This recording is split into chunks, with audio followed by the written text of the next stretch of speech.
Cream Sundays, we started 10 years ago, so it's obviously evolved a lot since then.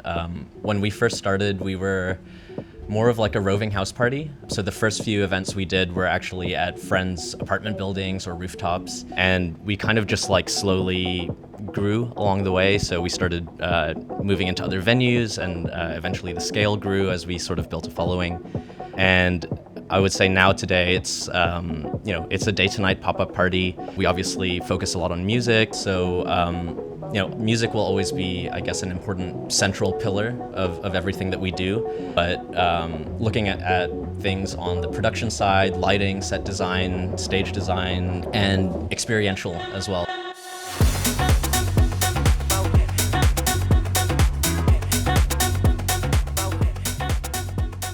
I think for us, like, we don't necessarily see ourselves as like an alternative to traditional nightlife. I think clubs and other types of nightlife venues form the backbone of any local music scene.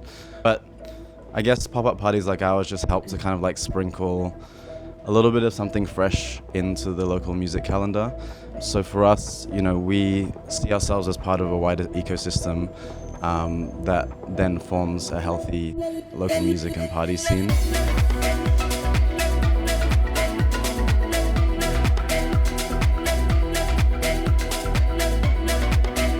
I think we just try and create a space where you can just come and be yourself and enjoy it how you like to enjoy it. Like, you can come and enjoy like a hedonistic time. You can also come and have a really wholesome time. We just want to build a space that you can do that.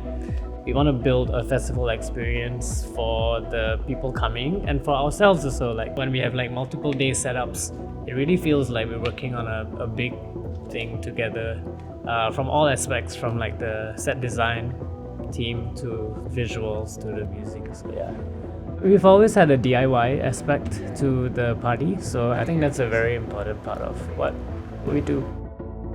I think for me, it creates a sense of familiarity and warmth. Like, there's definitely a certain aesthetic, like color or theme or textures that we usually go for all of our sets. And I think that creates this idea of the feeling of like you're coming back to something that you're very familiar with, instantly making people feel just a lot more relaxed in the space. And I think also just designing a space where people feel like it's easy to navigate is important as well.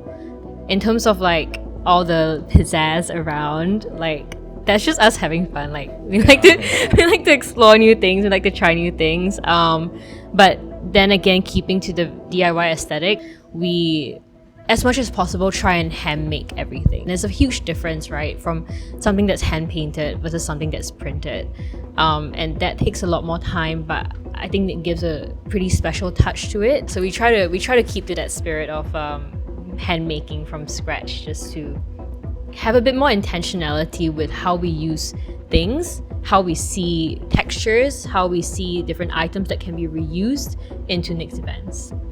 Singapore is such a transient city. Things come and go all the time.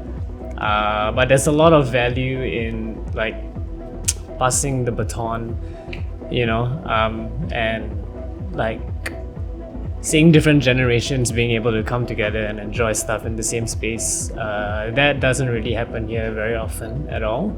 So yeah, I would like to see that happen.